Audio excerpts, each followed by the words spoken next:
바다를 먹물 삼아도 하나님은 하나님의 사랑은 다 기록할 수가 없습니다. 하나님의 크신 사랑을 어떻게 저희가 다 쓰고 하늘 높이 쌓아도 다 채우지가 못할 텐데 저희가 어떻게 모두 참 고백할 수가 있겠습니까? 참 너무나 감사드립니다. 하나님께서 우리를 이토록 사랑하셨음을 그리스도 십자가를 통하여서 그리고 그의 부활을 통하여서 우리가 보기 원합니다. 하나님의 사랑을 우리 삶 가운데에서 경험하게 되기를 원합니다. 주님의 사랑을 주의 말씀을 통하여서 저희가 더욱더 깊이 있게 알아가기를 원합니다. 사랑을 받고도 가슴이 움직이지 않으며 사랑한다라는 말씀을 듣고도 참 무딘 자가 되지 아니하도록 주여 우리를 불쌍히 여겨 주시옵시고 하나님께서 우리를 먼저 사랑하여 주셨음을 깨닫는 그때에 우리의 마음이 무너지며 주님을 향하여 온전한 사랑의 참 반응이 나올 수 있도록 주께서 은혜 베풀어 주시기를 간절히 간구드립니다. 주님의 말씀, 오늘 말씀 또한 주님의 사랑의 말씀으로 우리에게 다가오게 하여 주시고 우리 가운데 참 사랑이 필요한 우리 모두가 있사오니 아버지께서 가득히 채워주시기를 원하옵나이다. 예수 그리스도의 이름으로 기도드렸습니다. 아멘. 네, 오늘 열왕기상 7장 마지막 나머지 부분 같이 보겠습니다.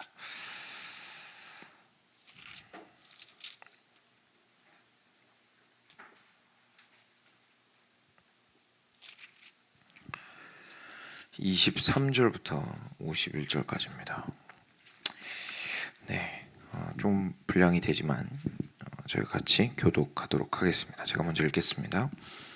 또 바다를 부어 만들었으니 그 직경이 10규빗이요 그 모양이 둥글며 그 높이는 5규빗이요 주위는 30규빗 줄을 두를 만하며 그 가장자리 아래에는 돌아가며 박이 있는데 매 규빗에 10개씩 있어 바다 주위에 둘렸으니 그 박은 바다를 부어 만들 때에 2줄로 부어 만들었으며 그 바다를 소 12마리가 바쳤으니 셋은 북쪽을 향하였고 셋은 서쪽을 향하였고 셋은 남쪽을 향하였고 셋은 동쪽을 향하였으며 바다를 그 위에 놓았고 소의 뒤는 다 안으로 두었으며 바다의 두께는 한 손 너비만 하고 그것에 가는 백합화의 양식으로 잔가와 같이 만들었으니 그 바다에는 2000밭을 담겠더라.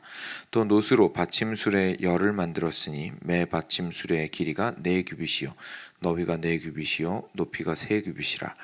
그 받침술의 구조는 이러하니 사면 옆 가장자리 가운데에는 판이 있고 가장자리 가운데 판에는 사자와 소와 그룹들이 있고 또 가장자리 위에는 놓는 자리가 있고 사자와 소 아래에는 화환 모양이 있으며 그 받침술에 각각 4놋 바퀴와 놋축이 있고 받침술의 4발 밑에는 어깨 같은 것이 있으며 그 어깨 같은 것은 물두멍 아래쪽에 부어 만들었고 화환은 각각 그 옆에 있으며 그 받침술의 위로 들이켜 높이가 1규빗이 되게 내민 것이 있고 그 면은 직경 1규빗 반 되게 반원형으로 우목하며 그 나머지 면에는 아로새긴 것이 있으며 그 내민 판들은 네모지고 둥글지 아니하며 네 바퀴는 옆판 밑에 있고 바퀴 축은 받침술에 연결되었는데 바퀴의 높이는 각각 1규빗 반이며 그 바퀴의 구조는 병거 바퀴의 구조 같은데 그 축과 태와 살과 통이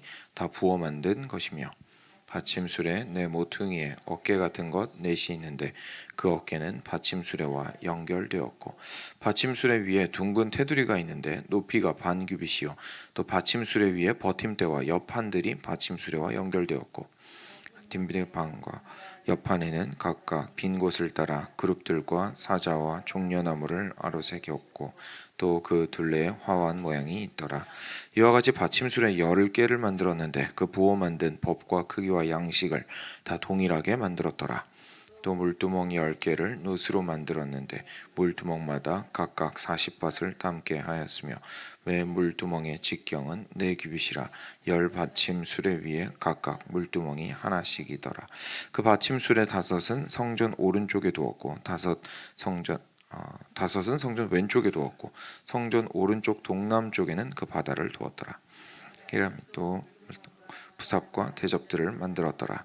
이와 같이 히람이 솔로몬 왕을 위하여 여호와의 전에 모든 일을 마쳤으니 곧 기둥 둘과 그 기둥 꼭대기에 공 같은 머리 둘과 또 기둥 꼭대기에 공 같은 머리를 가리는 그물 둘과 또 그 그물들을 위하여 만든 바함에 그물에 두 줄씩으로 기둥 위에 공 같은 두 머리를 가리게 한 석류 400개와 또 10개의 받침수레와 받침수레 위에 10개의 물두멍과 한 바다와 그 바다 아래에 소 12마리와 솥과 부삽과 대접들이라. 히람이 솔로몬 왕을 위하여 여호와의 성전에 이 모든 그릇을 빛난 놋으로 만드니라.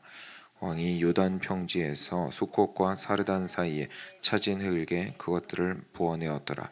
기구가 심이 많으므로 솔로몬이 다 달아보지 아니하고 두었으니 그 논 무게를 능히 측량할 수 없었더라. 솔로몬이 또 여호와의 성전의 모든 기구를 만들었으니 곧 금단과 진설병의 금상과 내소 앞에 좌우로 다섯씩 둘 정금 등잔대며 또 금꽃과 등잔과 불집게며 또 정금 대접과 불집게와 주발과 도시락 불을 옮기는 그릇이며 또 내소곧 지성소문의 금 돌저기와 성전곧 외소문의 금 돌저기 함께 읽겠습니다. 솔로몬 왕이 여호와의 성전을 위하여 만드는 모든 일을 마친지라. 이에 솔로몬이 그의 아버지 다윗이 드린 물건 곧 은과 금과 기구들을 가져다가 여호와의 성전 곳간에 두었더라. 아멘. 네, 오늘 드디어 솔로몬 왕의 성전이 겉으로 보았을 때 그리고 안에서 사용할 수 있는 모든 부분들이 완성이 된 부분을 우리가 같이 읽었습니다. 처음에 나오는 것이 바다입니다. 바다는 기억하시겠지만 이제 성막 때도 딱 들어가면 제일 먼저 있는 정결교례를 하게 되는 커다란 물을 담아놓는 그릇이라고 해야겠죠. 근데 사이즈가 너무 커서 그릇이라고 말하기 좀 그렇긴 하지만 물을 이렇게 담아두는 물탱크 같은 거였습니다. 그래서 그것들을 어떻게 만들었는지를 처음에 이렇게 잘 이야기를 해주고 있죠. 아름답게 이렇게 만들었고 그리고 그 안에 엄청나게 많은 양의 물이 들어가는 사이즈로 만들었습니다. 여기에 2000밭이라고 표현이 되어 있죠. 26절에 보시면 뒷부분에 그 바다에는 2000밭을 이제 물을 담았다라고 나와 있는데 한 밭이 7갤런 정도 됩니다. 7갤런 정도 되니까 우유가 그게 2갤런이죠. 그 큰 게. 그러니까 그런 게 3개 반이 한 밭입니다. 그게 한 밭이니까 이게 2000밭이면 14,000갤런인가요? 그 정도 되는 거예요. 사실 상상도 잘 안 됩니다. 우유를 그만큼 부어본 적이 없어서. 그래서 그러니까 굉장히 큰 사이즈의 물두멍이 이렇게 성전에 딱 들어가면 이렇게 있었는데 그걸 만든 것이었고 굉장히 공들여서 만들었죠. 그래서 밑에 소 12마리가 이렇게 각각 동서남북을 3마리씩 향하게 하여서 이제 만들었고 그것을 이제 거기에 두었습니다. 그리고 나서 혹시 기억하시는지 모르겠는데 성막에서는 그냥 이거밖에 없었습니다. 그죠? 이것도 이제 이렇게까지 아름답게 만들지 못했었는데 이거밖에 없었습니다. 근데 솔로몬 왕은 그 외에 10개의 이동용 물두멍을 또 따로 만들었습니다. 그래서 그 다음에 나오는 내용이 수레를 어떻게 만들었는지가 그죠? 이렇게 올리는 거 물두멍을 올릴 수 있는 것을 어떻게 만들었는지를 이제 설명을 하고 그 다음에 그 위에 물두멍을 만들어서 올렸다라는 이야기를 하고 있습니다. 성전이 어디를 향하고 있죠? 동쪽을 향하고 있거든요. 성전이 동쪽을 향하고 있습니다. 그래서 우리 39절 보시면 39절에 그 받침술의 5은 성전 오른쪽에 두었고 5은 왼쪽에 두었고 성전 오른쪽 동남쪽에는 그 바다를 두었더라. 이렇게 돼 있는데 성전의 정면을 바라보고 오른쪽 왼쪽을 이야기한 거죠. 저희는 정북 그 개념이 항상 있다 보니까 항상 북쪽을 생각하고 오른쪽 하면은 동쪽이고 왼쪽 하면 서쪽이고 이제 이렇게 생각을 하게 되는데 성전을 바라보고 오른쪽 왼쪽인 겁니다. 그러니까 북쪽과 남쪽이죠. 북쪽과 남쪽에 5개씩 이렇게 물두멍을 두고 그리고 들어가는 정면에서 살짝 왼쪽으로 비껴나게 동남쪽이니까요. 살짝 비껴나게 바다죠. 바다를 이제 두었습니다. 그래서 굉장히 그 처음에 성막에서 이스라엘 백성들이 보았던 것에 비하면 이건 뭐 그 규모라든지 아름다움이 얼마나 크게 업그레이드 되었는지를 저희가 볼 수 있는 장면이죠. 그래서 이 내용들까지 해서 39절까지 쭉 이야기를 상세하게 이야기를 하고요. 그 다음에 40절부터 이제 다 정리를 하는 부분이 나오죠.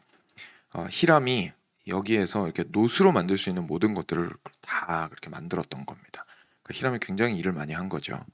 어제 살펴보았던 야긴과 보아스 기둥부터 시작해서 그 기둥 위에 있는 굉장히 섬세한 장식들이나 그리고 오늘 함께 살펴보았던 바다, 물두멍을 올리는 수레 뭐까지 해가지고 그리고 성전 안에 들어가는 것들까지 굉장히 많은 것들을 만들었습니다. 46절과 47절에 그걸 보고 이제 이렇게 나오죠. 45절부터 볼까요? 솥과 부삽과 대접들이라 히람이 솔로몬 왕을 위하여 여호와의 성전에 이 모든 그릇을 빛난 노스로 만드니라. 그리고 나서 요단 평지에서 숫꽃과 사르단 사이에 차진 흙에 그것들을 부어내었더라. 기구가 심이 많으므로 솔로몬이 다 달아보지 아니하고 두었으니 그 논 무게를 능히 측량할 수 없었더라. 그러니까 이 놋을 가지고 작업을 하는 그 터 자체가 너무 커서 이제 바깥에 있었던 것이고 그 터에서 모든 것들을 작업하는 그 기구들도 너무 엄청난 양이어서 뭐 그것들이 어느 정도 되는지 사실 가늠할 수가 없었다라는 이야기죠.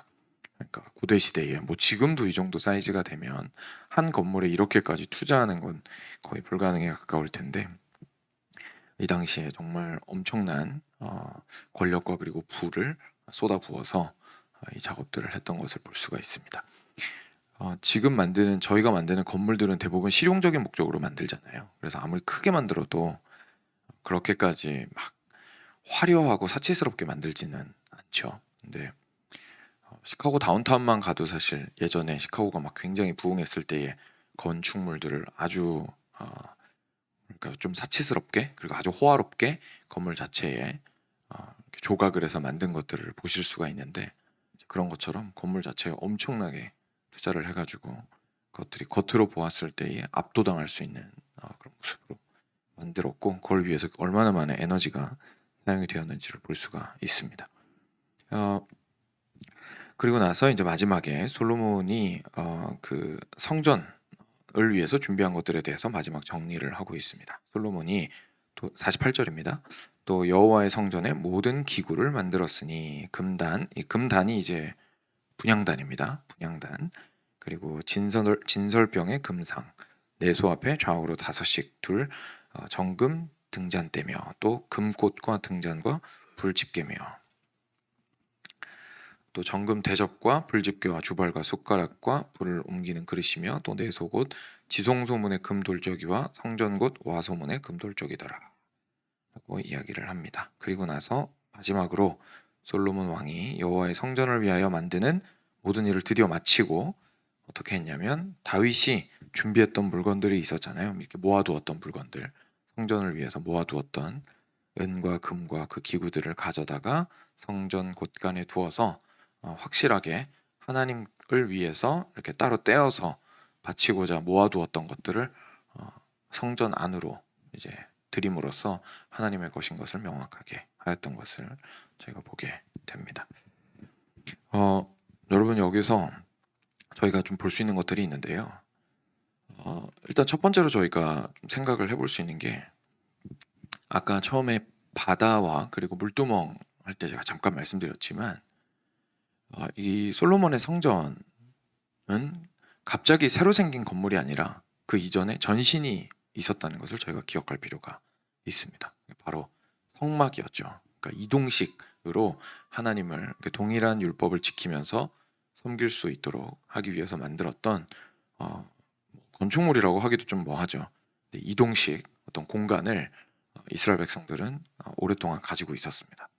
그리고 나서 이제 가나안 땅에 정착을 했고, 그럼 뭐 그때는 같은 방식으로 막 맨날 조립하고 뜯었다가 다시 조립하고 뜯었다가 다시 조립하고 할 필요는 없어졌지만 일단 이런 성전 굉장히 큰 사이즈에 아름답고 화려하고 그리고 하나님의 영광과 위엄과 위대하심을 잘 반영하고 있는 모습의 건물은 없었습니다. 근데 그걸 이제 가지게 된 것이죠. 다윗 때에는 하나님께서 만들지 말라고 하셔서 못 만들었지만 솔로몬 때에 그것을 이제 만들게 돼서 가지게 된 겁니다. 근데 보면 기본적으로 거기에서 지켜야 하는 율법들과 그리고 그것을 사용해야 되는 이유와 목적은 성막이랑 똑같습니다. 그죠? 똑같이 성막 때에 이게 막 화려해졌다고 해서 성전이 화려해졌다고 해서 하나님을 덜 섬기고 성전 자체가 우상이 되면 안 됐겠죠. 여전히 하나님은 성전보다 크신 분이었고 성전을 통해서 이스라엘 백성들이 깨달아야 했던 건 광야에서 항상 우리와 함께 하셨던 그 하나님께서 이 성전에서 이제는 상주하신다. 우리 이거 맨날 뜯었다가 다시 조립하고 뜯었다가 다시 조립하고 여기 이동하고 저기 이동하고 이러면서 굉장히 애쓰면서 했는데 이제는 이곳에서 완전히 하나님께서 우리와 함께 거하시고 우리의 왕이 되어주신다라는 사실을 기억했어야 했습니다. 그리고 성막에서 했던 것처럼 똑같이 제사를 지냈어야 했고 그 제사를 통해서만 이 성전 안에 있는 지성소에 계시는 하나님께로 들어갈 수 있다라는 사실은 변함이 없었습니다. 단지 뭐가 바뀌었죠? 첫 번째로 굉장히 화려하고 아름다워졌습니다. 그리고 사이즈가 굉장히 커졌습니다. 그죠? 사이즈가 굉장히 커졌습니다. 모든 영역들이 다 그랬습니다. 한 가지만 더 말씀드리면 혹시 기억하실지 모르겠지만 예전 그 성막에서는 금 촛대가 몇 개 있었죠? 하나 있었습니다. 하나 있었어요. 근데 성전에는 10개가 있습니다, 지금. 그러니까 사이즈가 늘어난 거예요. 똑같은 의미를 가진 것들이 개수도 늘어나고 더 아름다워지고 더 정교해지고 이렇게 된 거죠. 그리고 두 번째로 좀 다른 것이 뭐가 있냐면 영속적이죠. 이건 이제 이동식이었는데 성막은 이동식이었는데 성전은 굉장히 영속적입니다. 웬만하면 안 무너지죠. 웬만하면 안 무너집니다. 그리고 뭐 금이나 노시나 뭐 그 당시에 가장 귀한 뭐 지금도 그렇지만 가장 귀한 금속들을 가지고 세공을 해서 그리고 부어 만들어서 너무나 크게 아름답게 만들었기 때문에 웬만하면 세월의 풍파에 끄떡없이 견디는 모습을 하고 있었습니다. 사랑하는 여러분, 이것이 하나님의 구원의 역사를 진행시키시는 방법입니다. 하나님께서는 계속해서 아브라함 한 사람한테 약속을 하셨던 그것에서부터 시작해서 지속적으로 당신의 약속을 이루어 가시는 것을 우리가 성경 전체를 통해서 보게 되는데 항상 보면 더 커지고 더 부유해지고 더 영속적이 되어 갑니다. 더 영속적이 되어 갑니다. 그래서 계속해서 그냥 혼자 한 가족에게만 있었던 것이 두 가족, 세 가족으로 늘어나고 이삭, 야곱까지 해서 그죠? 야곱 때에는 이제 70명이 가족을 이루어서 애굽으로 내려가게 되고 그 다음에 수가 너무 많아져서 애굽 왕이 위협을 느낄 정도로 이스라엘 백성이 커지고 그 다음에 모세를 통해서 데리고 나와서 어디로 갑니까? 영속적인 땅으로 갑니다. 맨날 돌아다니다가 영원한 나라를 세울 수 있는 땅을 찾아서 가게 됩니다. 그래서 하나님께서 가나안 땅을 허락해 주시죠. 결국 그 땅에 들어갔습니다.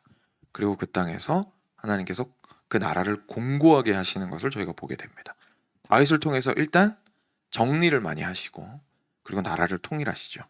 수도를 예루살렘으로 옮기고 예루살렘에서 하나님께서 좌정하실 수 있는 준비를 다윗 왕이 다 할 수 있도록 해주십니다. 그리고 나서 솔로몬 왕이 와서 오늘 드디어 이 엄청난 일을 마무리를 한 거죠. 그리고 나서 계속해서 그 역사는 계속됩니다. 하나님께서 하나님 나라를 위해서 더 강해지고 더 부유해지고 더 아름다워지고 그리고 더 영원한 방향으로 계속해서 저희가 이렇게 뭐 텐트 칠 때 말뚝을 박으면 처음에 박을 때에는 계속 휘청휘청하지만 끝까지 박고 들어갈수록 단단해지는 것처럼 하나님께서 당신의 나라를 계속 그 기초 공사를 굉장히 갈수록 단단하게 하고 계시는 겁니다. 그리고 나서 그것을 이제 지속적으로 크고 아름다운 모습으로 영원한 모습으로 확장시켜 나가시는 것이죠. 그런데 여기에서 저희가 이 사실을 깨달았을 때에 드는 질문이 있습니다. 목사님, 근데 지금은 저희가 그런 아름다운 건물도 없고 성전도 없고 그죠?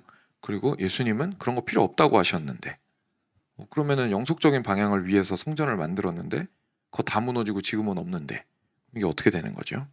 라고 질문하실 수 있습니다. 예수님께서 그 사실을 알려주러 오신 거죠.